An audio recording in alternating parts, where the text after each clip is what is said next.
Good morning.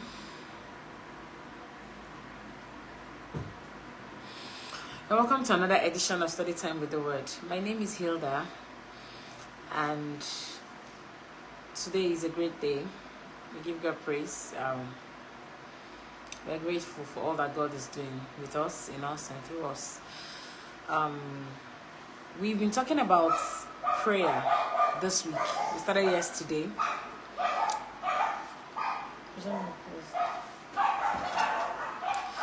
We've been talking about prayer this week.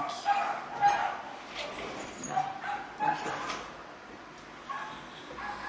We've been talking about prayer this week, and it's yesterday we talked about what is prayer, meaning what prayer is.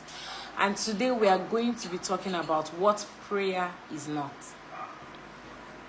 And yesterday, even as much as we talked about that, we said a lot of things concerning how much of a communication and that's prayer helps us to achieve with God. So today we're going to be looking at what prayer is not. Let's look at Matthew chapter 6, verses 5 and 7 to 8.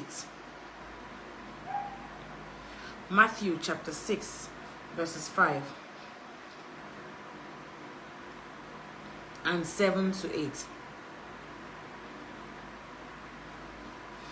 Jesus teaching us about prayer and also telling us what prayer is not. He says, when you pray, don't be like the hypocrites. Don't be like the hypocrites who love to pray publicly on street corners and in the synagogues where everyone can see them. Because as at that time, they had the practice of bringing out their prayer, for their prayer routine, bring out their stuff out and then begin to pray outside. Jesus says, I tell you the truth, that is all the reward they will ever get. Verse 7, he says, when you pray, don't babble. Don't babble on and on as the Gentiles do. They think their prayers are answered merely by repeating their words again and again. Jesus says, don't be like them, for your Father knows exactly what you need even before you ask them. So, prayer is not something we do to curry favor from God. It's not something we do because we need a favor from God. No, we are favored. Because this is an era of grace, and so we all have access to the divine favor of God.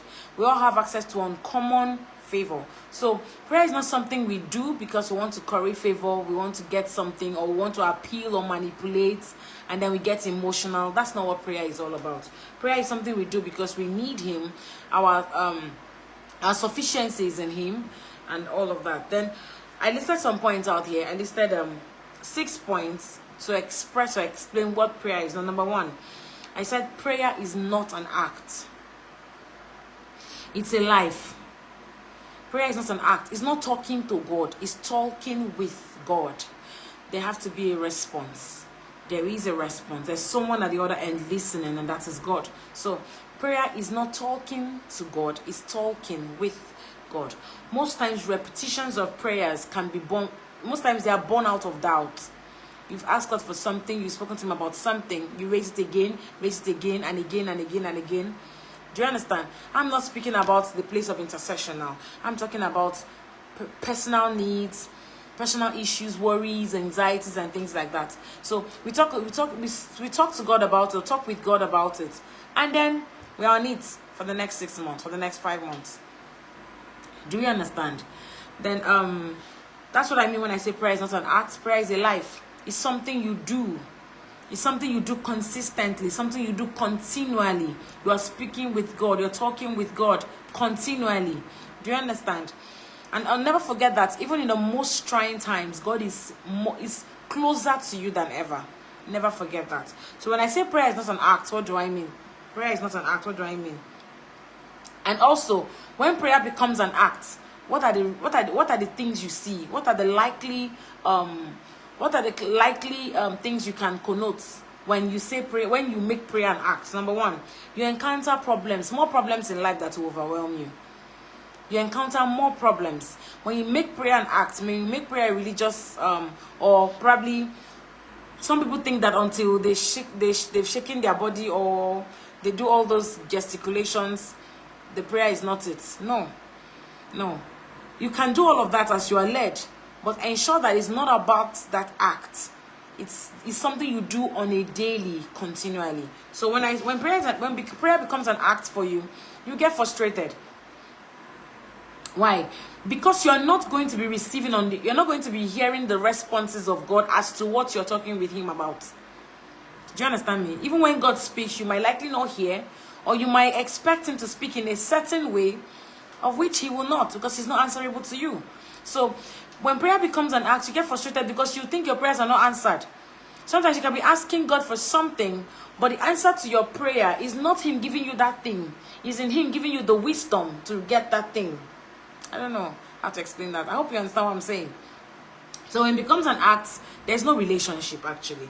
Then number 2, you become responsive, more responsive, which prevents you from living an overcomer's life. When prayer becomes an act, you become more responsive even to the challenges that you're facing. Meaning that when challenges are more, you pray more. I don't know if you understand me. When problems are more, you pray more. When trials are more, you pray more. So you are meant to pray more every time. It shouldn't be tied to when there's a problem or not, or when I'm sad or when I'm happy. So when you make it an act, that's what happens. When you feel like, you do it. When you don't feel like, you don't do it. When there are trials, you do it. When there are no trials, you relax. Do you understand? Now, when prayer becomes an act, what happens? Number 3, you walk in ignorance. There are a lot of things you will not be aware of, because in the place of prayer, most times, like we said yesterday, in the case of Daniel, you get clarity, you get revelation, you receive light from God, you receive empowerment from him to forge ahead. So when it becomes an act, you walk in ignorance. There's so many things you'll be ignorant of. Some of us have been making a particular request, or talking with God, or talking to God about certain things, and he has answered, but we have not received it. Do we understand? Then number 4, you suffer limitations when prayer becomes an act. There are limitations. Why are there limitations? Because there's ignorance. And when you find ignorance, you find darkness. When you find darkness, you find limitations, and you find stagnation. You suffer limitation when you make prayer an act. When you only pray more when you are in the gathering of believers. That's action. You are showing off. You only pray more when they give you the mic. When you're not holding the mic, that's it. You only pray more in the gathering of brethren. You're supposed to pray more, like, let it be more personal to you than in the public domain. That's what Jesus Christ is telling us. You don't pray like the hypocrites do. Do you understand? So, number 5, when prayer becomes an act, you live for self to satisfy your needs and earthly pleasures. When it becomes an action, all you bring to God is your needs, your cares, your worries. There's nothing about God in all your prayer. Do you understand? Number 6, you become a wavering Christian. So it's easier for you to bicker, complain, and be ungrateful. It's very easier for you to be bitter towards the situation.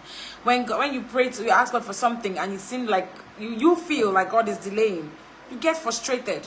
Sometimes some of us go and search other means. We go other means and say, let me try this one. This one is taking time. Do you understand? So when prayer becomes an act, you become a wavering Christian, meaning that you only come to God when you have circumstances around you that are beyond your control, and it shouldn't be so. It means Apostle Paul will tell us, I've learned to abound and to abase. Even when there is much, be grateful. Even when there is none, be grateful. Do you understand? Even when there is none, pray. Even when there is much, pray more. When you are in abundance, when you have so much wealth, you need God more than ever. I can tell you. Do you understand? Don't say, that contract I've been praying for, I've gotten it, so you just relax. No, you need God more. Do you understand? Number 7, you begin to implore people with finances to pray for you. When prayer becomes an act for you, you start paying people to pray for you. So a lot of believers do that. They get a prayer contractor. They give the prayer contractor money and say, pray for me, or I want this particular thing. It's an action for you. Prayer is an act for you. It's not a life. Prayer is not an act. When it becomes an act, you start contracting prayer warriors to pray for you, and you give them money and they pray. Do you understand? Sometimes we get answers and we are thanking God, giving testimonies, but you're not growing. You're not growing. The question is not whether it's answered or not through that means. The question is, do you know God? Know God for yourself. Have a personal relationship with him. Talk with him. The same access they have, you have it. Do you understand? And sometimes some of these people you are contracting to pray for you, they don't know God. It's not the God that it's not the God that you expect them to pray to, they are praying to for you. Do you understand? They don't, it's not the God, it could be another kind. And then you open yourself up for demonic entities. So, and grow in your walk with God. Have personal talks and dealings with God. That's the end of that. When prayer is an act. I talked about when prayer is an act. These are the things that you see when you see yourself playing all these roles unconsciously. You have made prayer an act. It's not a life for you. Then number 2, what prayer is not. It is not tied to position, but the position of the heart.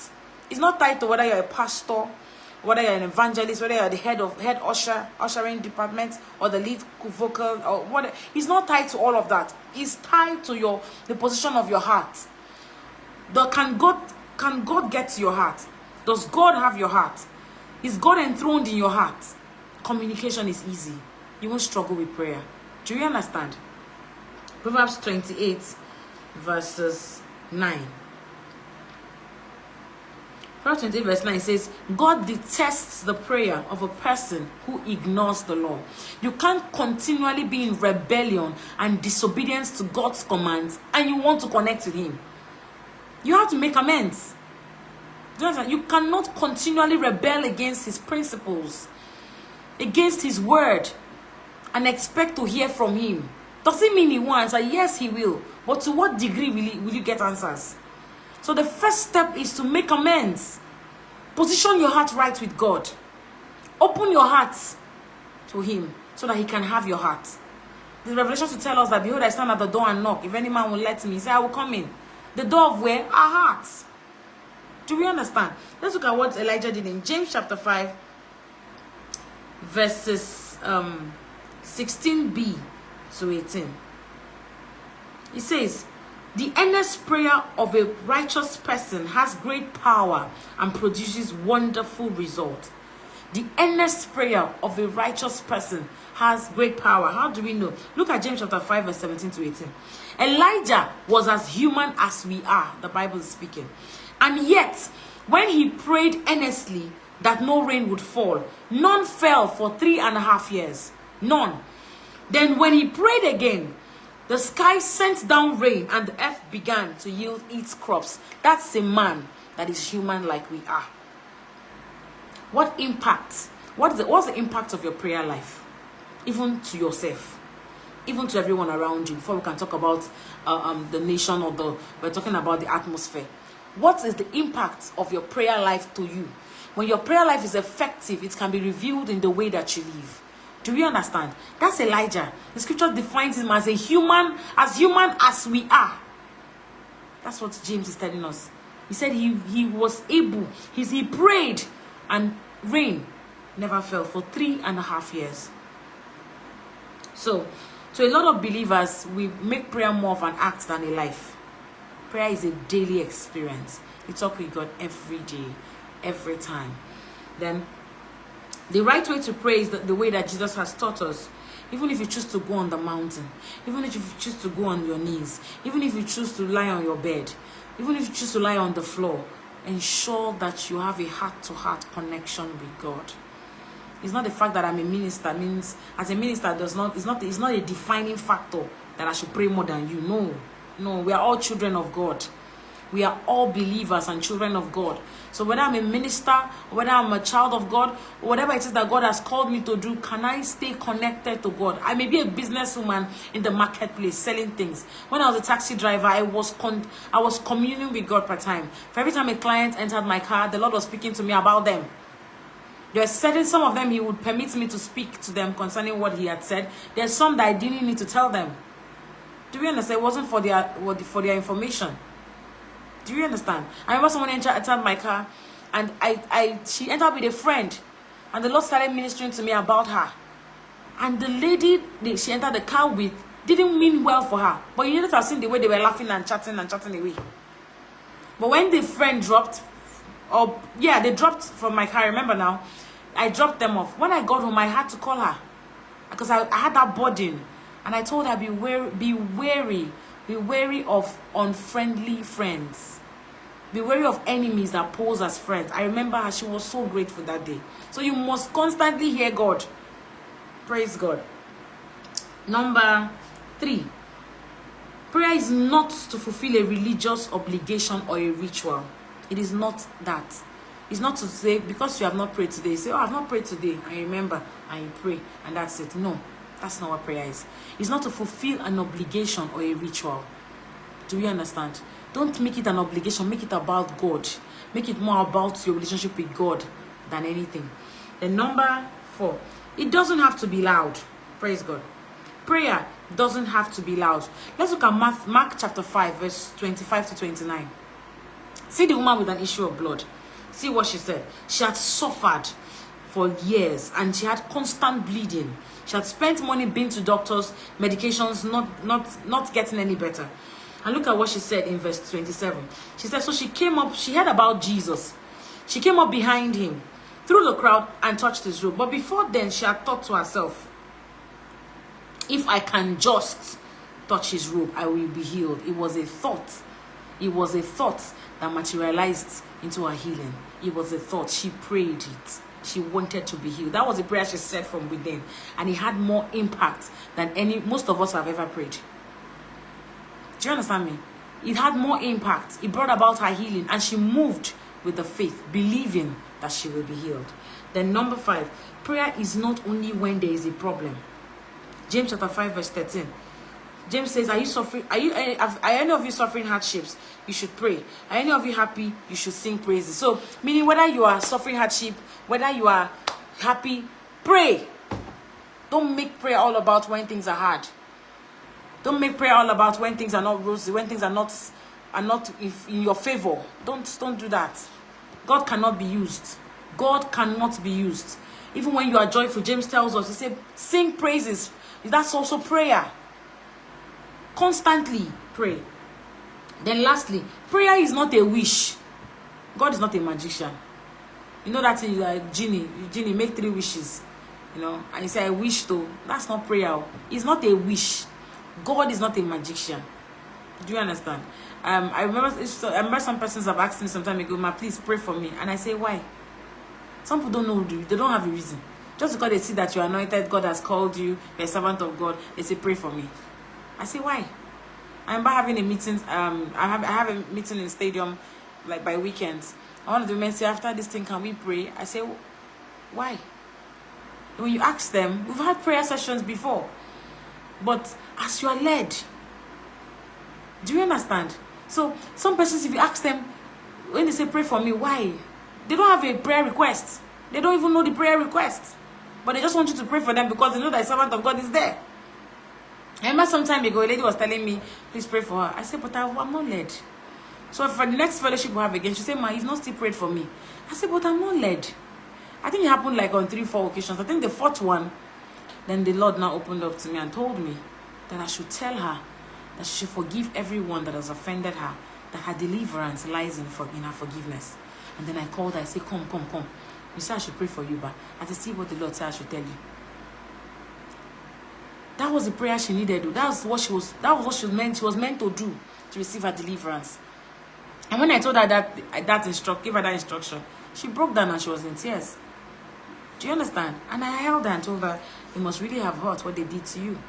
So just picture that I didn't hear God. I probably just pray. I needed to hear God as to what her problems were, because she had told me all her problems, the issues she had, but I didn't have anything to pray. And I waited to hear from God. Do we understand? So prayer is not a wish. God is not a magician. And we always have our part to play, as seen with the woman with the issue of blood. We always have our part to play. Most of the times, we neglect our part and expect God to play his part while we go to sleep. It doesn't work that way. Just picture that the woman with an issue of blood had thought to herself, if I touch his robe, Jesus will heal me, and she didn't touch it. She will never have received that healing. So she moved by faith and received her healing. In all that we've said today, remember that prayer must be relational. It doesn't have to be loud. It doesn't have to be, it can be simple. It can be, just pray as you're led. If you're led to pray loud, that's fine. Do you understand? Prayer is, make sure your prayer life is more effective. It has to be relational, relate with God. It's prayer is powerful, you know, and it reminds us to constantly stay humble and totally rely on God. I hope you are blessed by today's teaching and study time with the word. We have a summary of what we talked about today. We talked about what prayer is not. We said prayer is not an act. We talked about prayer is not tied to position or function or mantle of office. It's tied to the position of our heart. We said prayer is not to fulfill all religious obligation or ritual. We said prayer doesn't have to be loud. We talked about prayer is not only when there's a problem or a challenge. And lastly, we said prayer is not a wish, for God is not a magician. I hope we are blessed today. Thank you very much for joining us today on Study Time with the Word. I'm going to be here again tomorrow at 9 a.m. Same time tomorrow. I hope to meet each and every one of us here. And tomorrow we are going to be having an interesting time. We're going to be talking about the necessity or the benefits of an effective prayer life. The necessity or the benefits of an effective prayer life. Thank you very much for joining us today, and God bless you.